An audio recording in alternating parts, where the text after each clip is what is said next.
quand on met la marche arrière, la caméra de recul. Et ça, c'est méga cool.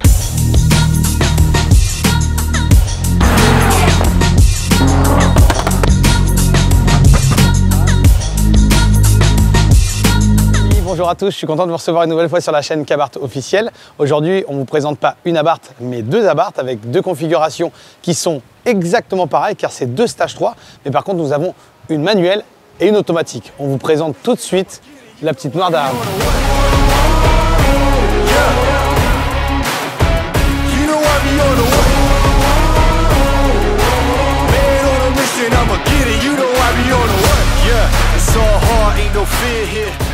Celle-ci est une configuration full black, donc full. En plus de ça, c'est un cabriolet.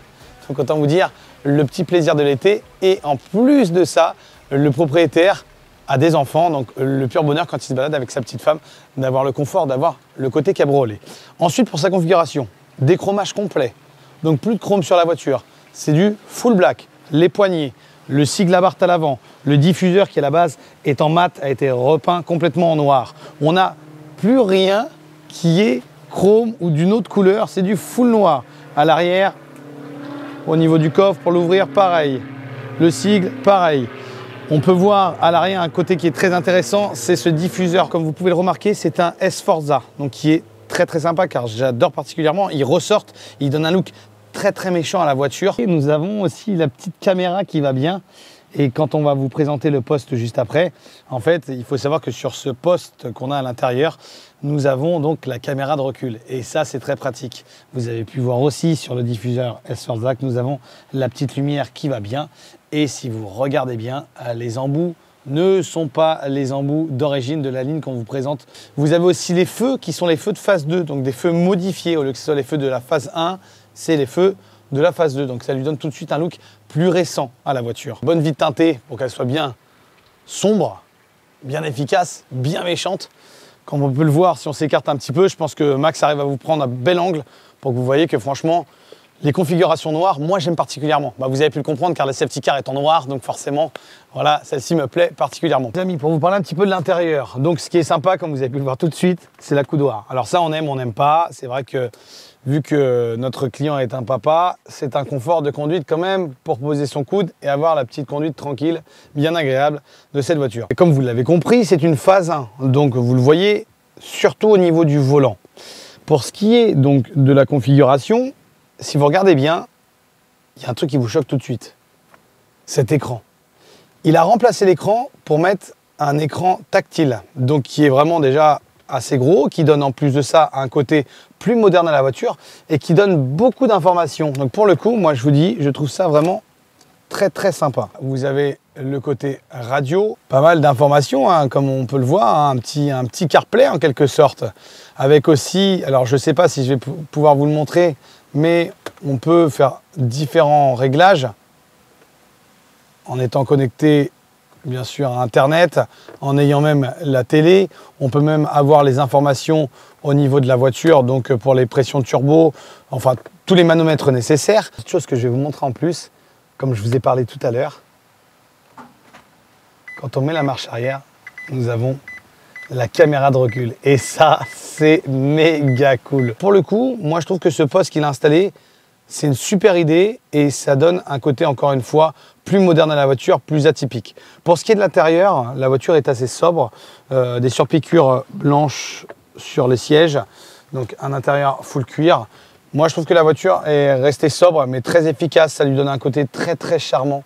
Moi, j'aime ce côté très léger de la voiture qui n'est pas non plus trop ni pas assez. Juste ce qu'il faut, franchement, et je trouve que c'est très bien ce qu'il a fait. Pour ce qui est de l'intérieur, il n'y a aucune intervention de notre part, même le poste, c'est lui-même qui l'a mis.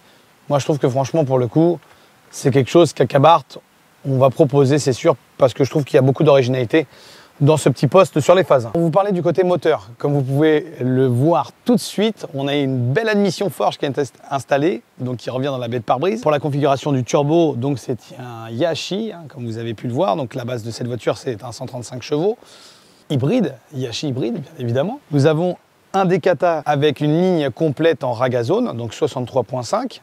Cette ligne est un petit rappel à la vidéo de mon frère. Pour ceux qui ne l'ont pas vu, je vous explique. Vous avez un silencieux central, un anti-résonateur, donc c'est pour éviter d'avoir un résonnement ou un bourdon constant à l'intérieur de l'habitacle. Et en plus de ça, à l'arrière, nous avons le silencieux Ragazone, donc avec le double, pas le mono central, nous avons vraiment le double à gauche et à droite. Donc ça donne une sonorité très sobre, juste ce qu'il faut. Ça veut dire qu'au quotidien, vous pouvez rouler avec la voiture sans que ça soit une gêne. Donc on peut faire une préparation, encore une fois, avec des chevaux, avec vraiment une voiture qui marche fort, sans forcément que ça soit un bourdon constant, que ça soit, on peut le dire, un bordel constant. Là, il faut savoir que la personne qui a ça, notre client, lui, est un père de famille. Donc le week-end, se balade avec ses enfants et sa femme. Ce qu'il voulait, c'est avoir vraiment le confort. Pour ce qui est ensuite des modifications qui ont été faites en plus, donc sur la voiture, nous avons donc les bobines NGK, les bougies NGK qui vont bien, la map qui a été effectivement, comme d'habitude, modifiée en Italie, les injecteurs en 390 cc, l'intercolor AirTech qui est en bas, la dump valve pour celle-ci est restée d'origine, donc on n'a pas fait d'intervention sur la dump.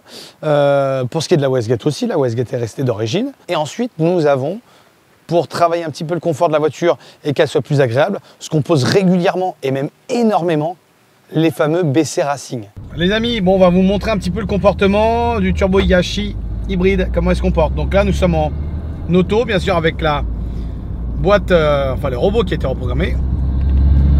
Vous voyez, je roule tranquille. Elle passe la vitesse, aucun à-coup, aucun, c'est un grand mot. On a diminué l'à-coup de 80%. Il faut savoir que c'est vraiment très sympathique. Vous voyez, assez silencieuse. Ce qu'on entend, c'est l'admission forge qui est dans la baie de pare-brise, qui s'entend quand même. Ça plaît ou ça plaît pas, les avis restent partagés. C'est sûr que sur l'admission basse, nous ferons forcément moins de bruit à l'intérieur de l'habitacle. Ne commencez pas à accélérer et passer les vitesses aux palettes sans vous être mis en manuel. Pourquoi? Pour ménager le robot. Si vous laissez le système en automatique, vous allez franchement foutre un bordel dans le robot. Je vous explique même pas, c'est pas bon du tout. Il faut éviter absolument de le faire. Il y en a qui vont dire non, on peut le faire. Faites ce que vous voulez. Moi je vous dis ce qu'on a appris. Et ce qu'on a appris à comprendre comment fonctionne ce robot et qu'est-ce qui lui pose problème pour garder sa longévité. Quand on veut conduire plus vite et se faire plaisir, on la passe en manuel et là vous pouvez utiliser les palettes.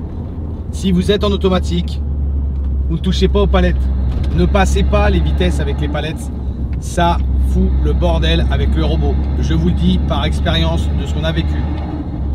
Certes, certains diront le contraire, c'est votre choix. Vous verrez sur la longévité ce que ça donne. Donc là, on repasse en manuel. Mode sport, mode TTC. On repasse en 2. Et là, le Hiashi. Je très bien.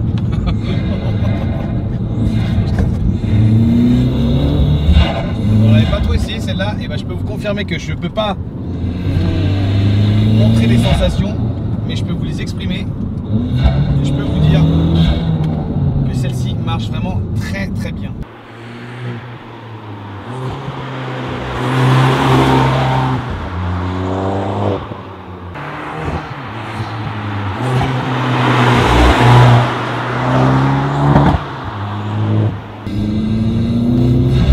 Je passe à vitesse en 3, c'est à peine si on la sent. La voiture marche vraiment très bien. Petit détail qu'on n'a pas dit tout à l'heure, mais le solénoïde a bien évidemment été remplacé sur chaque préparation. Si j'oublie de le dire, ça ne veut pas dire qu'il n'a pas été remplacé, il est remplacé à chaque fois. C'est juste que c'est tellement naturel de le remplacer que j'y pense pas forcément. Ça marche bien, ça marche vraiment très bien. Apparemment elle freine aussi bien. Elle fonctionne vraiment bien, elle rentre bien dans les courbes. Quand on passe les vitesses, il n'y a rien à dire, c'est réactif, c'est immédiat.